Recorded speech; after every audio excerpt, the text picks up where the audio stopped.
ఇలా చెప్పాల్సి రావడం దురదృష్టకరమైన చెప్పక తప్పదు. వైఎస్ఆర్ కాంగ్రెస్ పార్టీ నాయకత్వం అయితే ఒక విషయాన్ని గుర్తుపెట్టుకోవాలి. ఇప్పుడు నడుస్తున్నది 2020 మ్యాచ్ కాదు, 5 ఏళ్ల పాటు జరగాల్సిన టెస్ట్ మ్యాచ్.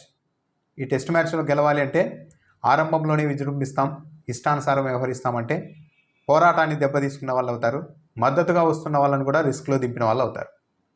చాలా సంయమనంతో, చాలా వ్యూహాత్మకంగానే అనేక ఇబ్బందులు, ఆటంకాల్ని, అనేక ఉచ్చుల్ని దాటుకొని వైసీపీ ముందుకు వెళ్లాల్సిన అవసరం ఉంది. కనీసం 3 ఏళ్ల పాటు చాలా జాగ్రత్తగా వైఎస్ఆర్ కాంగ్రెస్ పార్టీని నడుపుకోవాల్సిన అవసరం ఉంది. ఎన్నికల ముందు ఎందుకు వైఎస్ఆర్ కాంగ్రెస్ పార్టీ ఎన్నికల్లో దెబ్బతినిందంటే అందులో ఒక ప్రధాన కారణం కూడా కొన్ని సెక్షన్లలో వైఎస్ఆర్ కాంగ్రెస్ పార్టీ మీద ఒక డిగ్నిటీ లేని పార్టీగా ఒక ముద్ర పడింది. వీళ్ళు ఇష్టానుసారం మాట్లాడుతూ ఉంటారని. తెలుగుదేశం పార్టీ వాళ్ళు కూడా మాట్లాడారు, ఇంకా నీచంగా మాట్లాడారు. అయినప్పటికీ అప్పుడు వైఎస్ఆర్ కాంగ్రెస్ పార్టీ అధికారంలో ఉండడంతో దానికి ఎక్కువ ప్రభావం జగన్మోహన్ రెడ్డి మీద పడింది, వైఎస్ఆర్ కాంగ్రెస్ పార్టీ మీద కూడా పడింది. ఆ తప్పు జరిగింది, వైఎస్ఆర్ కాంగ్రెస్ పార్టీ మీద ఒక ముద్ర పడింది ఎన్నికలకు ముందు. దాన్ని చెరిపేసుకొని ఒక మంచి స్వచ్ఛమైన రాజకీయ పార్టీగా మళ్ళీ ప్రజల దగ్గరికి వెళ్ళి, అదేదో స్వచ్ఛమైన పార్టీ అని చెప్పడం లేదు, కానీ మళ్ళీ ఒక అభిప్రాయాన్ని కలిగించాలి. ప్రతిపక్షాల ప్రచారం కావచ్చు, ప్రత్యర్థుల ప్రచారం కారణంగా కొన్ని మచ్చలు పడ్డాయి. వాటన్నిటిని తొలగించుకొని ఒక మంచి రాజకీయ పార్టీగా ప్రజల ముందుకు వెళ్లాల్సిన అవసరం ఉంది. ఇలాంటి సమయంలో చాలా సంయమనం అవసరం. అవతల వాళ్ళు అంటారు అధికారంలో ఉన్నారు కాబట్టి 1కి 10 మాటలు అంటూ ఉంటారు. వాటిని ప్రజాస్వామ్యబద్ధంగానే సమాధానం ఇస్తూ, కౌంటర్లు ఇస్తూ ముందుకు వెళ్ళాలి. కానీ ఇష్టానుసారం, అందులోనూ వైసీపీ అధికార ప్రతినిధులుగా ఉన్న వాళ్ళు మాకు జగన్మోహన్ రెడ్డి చాలా దగ్గర, పెద్దవాళ్ళంతా మాకు చాలా దగ్గర అన్న పేరున్న అధికార ప్రతినిధులు కూడా చర్చా కార్యక్రమాల్లో ఇష్టానుసారం మాట్లాడితే నష్టం వారికే కాదు, వైఎస్ఆర్ కాంగ్రెస్ పార్టీకి నష్టం. వైఎస్ఆర్ కాంగ్రెస్ పార్టీని ఎవరైనా సమర్థిస్తూ ఉంటే వాళ్ళకు కూడా నష్టమే జరుగుతుంది. వీళ్ళంతా ఇలాంటి వాళ్ళని సమర్థిస్తూ ఉంటారు చూడండి అని. అధికార ప్రతినిధి సాక్షి ఛానల్లో కూర్చొని ముఖ్యమంత్రులు చంద్రబాబు నాయుడిని, రేవంత్ రెడ్డిని ఇష్టానుసారం మాట్లాడేశారు. రేవంత్ రెడ్డిని అయితే కొమ్మినేని శ్రీనివాస్ పదే పదే వాదించారు, తప్పయా, తప్పు తప్పు ఆపు అని. కానీ వినలేదు. జుమోటో బాయి, వాడెంత, వాడి బతుకెంత, వాడి స్థాయి ఎంత.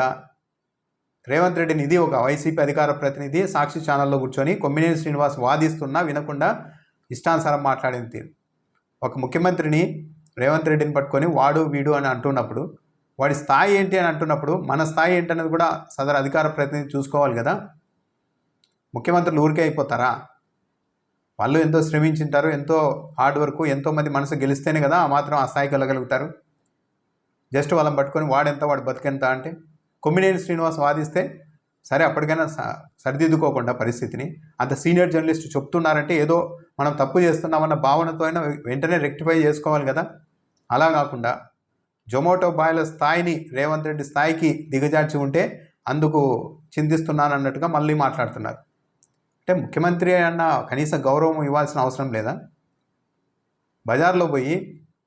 బజార్లో నిలబడుకొని ఒక పచ్చి బూతు గట్టిగా తిట్టామనుకోండి, అవతలవాడు ఎవరూ లేనప్పుడు ఏమన్నారు అనేది ప్రజల పరిగణలోనికి తీసుకోరు. బజార్లోకి వెళ్ళి నడు రోడ్డు మీద నిలబడి ఒక పచ్చి బూతు తిడితే ఆ తిట్టినోడిని పనికిమాలినోడు అంటారు. అతను అవతలవాడు ఏమన్నాడు అనేది తర్వాత ఎవరు ఆలోచించారు. బజార్లోకి వచ్చి మాట్లాడిన వాడే ఒక పనికిమాలిన వ్యక్తి, ఆ సమర్థించే వాళ్ళంతా పనికిమాలిన వ్యక్తులేమో ఈ సమూహం అంతా నాకు బ్రాండ్ పడుతుంది. అదే జరుగుతోంది. ఆ రోజు అంతకుముందు చంద్రబాబు నాయుడిని కూడా ఇలాగే అలిపిరికి సంబంధించి ఏదో ఈసారి తప్పించుకోలేవు అదేంటంటూ మాట్లాడారు. జర్నలిస్ట్ ఈశ్వర్ వాదించినా కూడా ఆ రోజు కూడా ఈ అధికార ప్రతినిధి వినలేదు. ఎందుకు ఇంత? దీని అభిప్రాయం ఏం కలుగుతుంది అల్టిమేట్గా ప్రజల్లో, చూసే వాళ్ళల్లో? జగన్మోహన్ రెడ్డి విధానమే ఇదేమో, ఇలా మాట్లాడితేనే ఆ పార్టీలో సస్టైన్ కాగలుగుతామేమో, అలాంటి వారినే ప్రోత్సహిస్తున్నారేమో, అందుకే సాక్షి ఛానల్లో కూర్చొని మరి వైసీపీ అధికార ప్రతినిధి ఇలా మాట్లాడుతూ ఉన్నారు ముఖ్యమంత్రుల్ని అంటే ఇక ఆ పార్టీ పాలసీ ఇదేమో అనే పరిస్థితి వస్తుంది.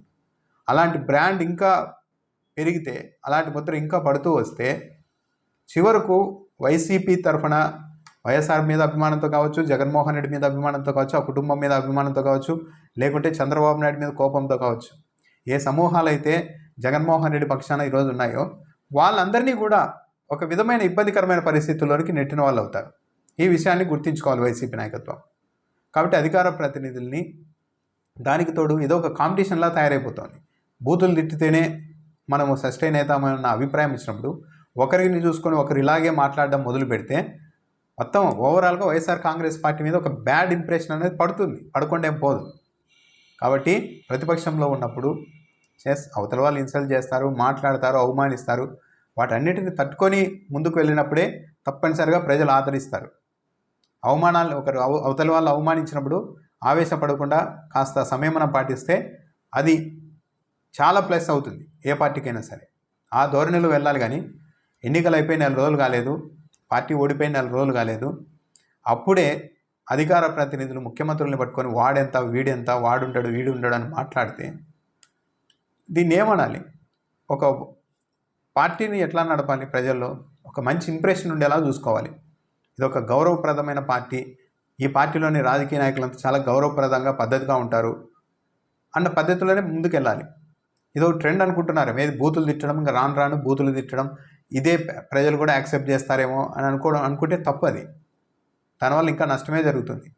సో వైఎస్ఆర్ కాంగ్రెస్ పార్టీ అధికార ప్రతినిధులకు పార్టీ నాయకత్వం స్పష్టంగా చెప్పాలి, ఇలా విచ్చలవిడిగా మాట్లాడొద్దండి, విమర్శలకు ఒక పరిమితి ఉండాలి, గౌరవం ఉండాలి, కనీస గౌరవంతో మాట్లాడాలి అన్న ఆ పాఠాలు వాళ్ళకు గట్టిగా చెప్పకపోతే ఇదే వైసీపీ విధానం, ఇలా బూతులు తిట్టడమే, అవతల వాళ్ళని ఇష్టానుసారం మాట్లాడడమే వైసీపీ విధానం, ఇదే ఆ పార్టీకి కూడా నచ్చుతుంది, ఆ పార్టీ నాయకత్వానికి కూడా నచ్చుతుంది అన్న భావన ప్రజల్లోనికి వెళ్ళినప్పుడు చాలామంది ఇలాంటివి ఇష్టం లేని వాళ్ళంతా కూడా ఇంకా మనకెందుకు అనుకునే పరిస్థితి కూడా వస్తుంది.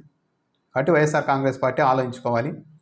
ఇలా బూతులు తిట్టే వాళ్ళని చిన్న పెద్ద లేకుండా ముఖ్యమంత్రుల్ని వాడెంత వీడెంత అని మన స్థాయి చూసుకోవాలి కదా. ఫస్ట్ జస్ట్ మనం అధికార ప్రతినిధులై ఉండి ఏకంగా ఒక ముఖ్యమంత్రిని వాడి స్థాయి ఏంటి అని అంటున్నామంటే ఎక్కడో మనం